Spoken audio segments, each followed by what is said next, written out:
दोस्तों, आज की कहानी का शीर्षक है यूपी से लाई गई बहू की कहानी।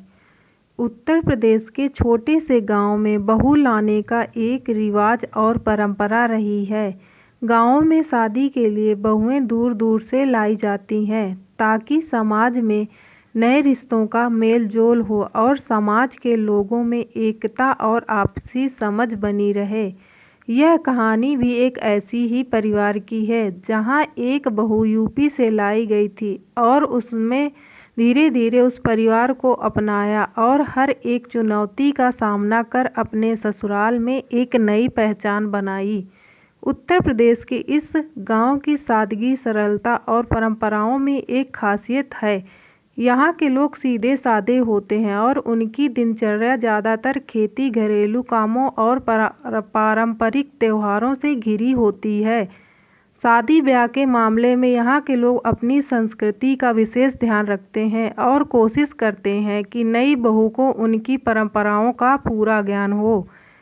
बचपन से ही गांव के लड़के और लड़कियों को इन परंपराओं का हिस्सा बनाया जाता है। शादी का मतलब सिर्फ दो लोगों का मिलन नहीं, बल्कि दो परिवारों का मेल है।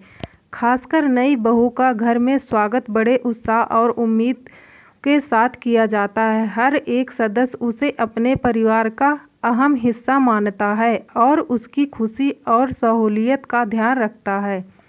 इस कहानी की शुरुआत होती है जब गांव के एक छोटे से संपन्न परिवार से बड़े बेटे की शादी तय की गई थी। लड़के के माता पिता ने तय किया कि वे अपनी बहू यूपी के एक दूसरे गांव से लाएंगे। उनकी नज़र एक सादगी भरी समझदार लड़की पर पड़ी जिसका नाम था राधा। राधा न केवल सुंदर थी बल्कि समझदार और परिवार को संभालने में कुशल थी। उसे अपनी पढ़ाई में भी बहुत रुचि थी, परंतु ग्रामीण परिवेश में शादी के बाद ज़्यादातर लड़कियां परिवार के दायित्व निभाने में लगी रह जाती हैं। शादी पूरे रीति रिवाज के साथ हुई जिसमें परिवार के हर सदस्यों में खुशी खुशी हिस्सा लिया। राधा अपने परिवार को छोड़कर नए जीवन के सफ़र पर निकल पड़ी। यह उनके लिए एक चुनौतीपूर्ण यात्रा थी क्योंकि उसे अपनी नई जिंदगी में हर चीज़ों को नए ढंग से अपनाना था। ससुराल में राधा का स्वागत बड़ी धूमधाम से किया गया। नई बहू के स्वागत के लिए घर को सजाया गया था और हर सदस्य ने उसे अपनाने का मन बना लिया। गांव के लोगों में एक अलग सा उत्साह था क्योंकि सभी को नए रिश्ते की खुशी थी। राधा ने धीरे धीरे अपने ससुराल के रीति रिवाजों, आदतों और परंपराओं को समझना शुरू किया। सुबह जल्दी उठना, पूजा पाठ करना, घर में बुजुर्गों का सम्मान करना, इन सभी कार्यों में वह पूरी ईमानदारी से लगी रहती। वह न केवल अपने ससुराल वालों के साथ अच्छे संबंध बना रही थी बल्कि धीरे धीरे गांव के लोगों के बीच भी लोकप्रिय हो रही थी। उसकी मददगार प्रवृत्ति और मधुर स्वभाव ने उसे गांव के हर व्यक्ति का प्रिय बना दिया। हालांकि राधा ने ससुराल की ज़िंदगी को अच्छे से अपना लिया था, परंतु गांव की ज़िंदगी आसान नहीं थी।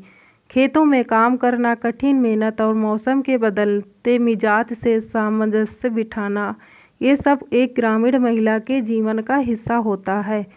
ससुराल में कभी कभी उसे अकेलापन भी महसूस होता था क्योंकि उसका मायका उससे दूर था। राधा ने इस चुनौती का डटकर सामना किया। उसने खेती बाड़ी के कामों में भी अपने पति का साथ देना शुरू किया। उसका पति भी उसकी मेहनत और समर्पण को देखकर धीरे धीरे खुश रहता था। गृहिणी और मेहनती किसान बन गई थी जो न केवल अपने घर की ध्यान रखती थी बल्कि खेतों में भी पति का साथ देती थी। उत्तर प्रदेश के इस गांव में परंपराओं का बहुत अधिक महत्व था। साल भर से होने वाले त्योहारों जैसे होली, दीपावली और मकर संक्रांति के अवसर पर विशेष कार्यक्रम होते थे। राधा ने इन त्योहारों के लिए पूरे परिवार के साथ मिलकर तैयारियां करनी शुरू की। राधा ने परिवार में सबको एकजुट करने का काम किया। उसने हर सदस्य के साथ रिश्ते को मजबूत करने के लिए छोटी छोटी कोशिशें की। अपने सास ससुर के लिए वह हमेशा कुछ न कुछ अच्छा करती थी और अपने देवर ननंद के साथ हंसी मजाक में भी हिस्सा लेती थी। उसने हर एक रिश्ते को निभाने में पूरा ध्यान रखा और इसके चलते घर में खुशी और सामंजस्य का माहौल बना। कुछ समय बाद राधा के घर में एक नन्हा मेहमान आया।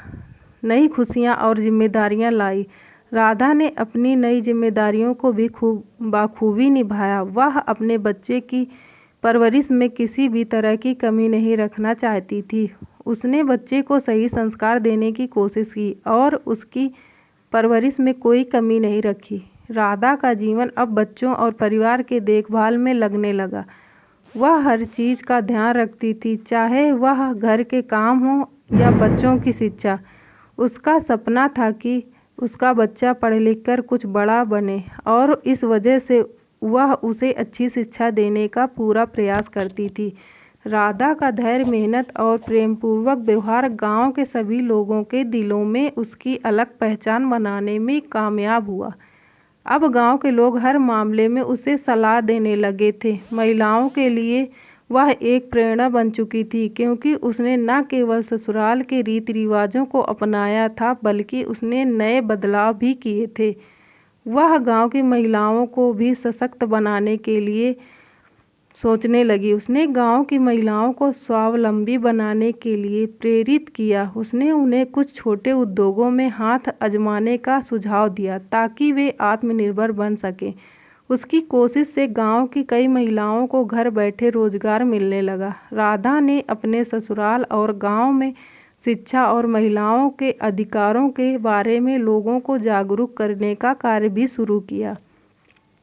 वह चाहती थी कि गांव की हर लड़की पढ़ाई में आगे बढ़े और अपने सपनों को पूरा कर सके। उसने गांव में एक छोटी सी पाठशाला शुरू की, जहां वह बच्चों को पढ़ाती और उन्हें शिक्षा का महत्व समझाती थी। धीरे धीरे गांव के लोग उसकी इस कोशिश का समर्थन करने लगे और बच्चों को पढ़ने के लिए भेजने लगे। राधा की हर कोशिश में उसका पति और ससुराल वाले उसका साथ देते थे।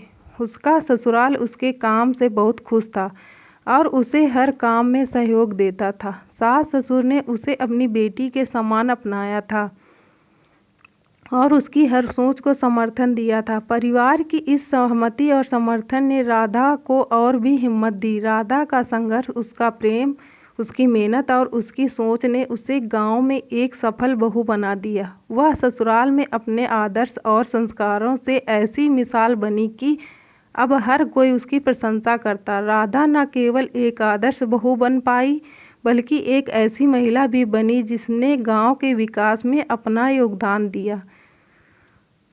उत्तर प्रदेश के इस गांव में राधा जैसी बहू में न केवल अपने परिवार का मान बढ़ाया बल्कि समाज में भी अपनी एक अलग पहचान बनाई। उसकी कहानी हर उस महिला के लिए एक प्रेरणा है जो ससुराल में अपनी नई जिम्मेदारियां निभाते हुए अपने सपनों को नहीं छोड़ती। यह कहानी हमें सिखाती है कि ससुराल और मायके की सीमाओं के परे जाकर भी एक महिला अपने समाज के विकास में योगदान दे सकती है।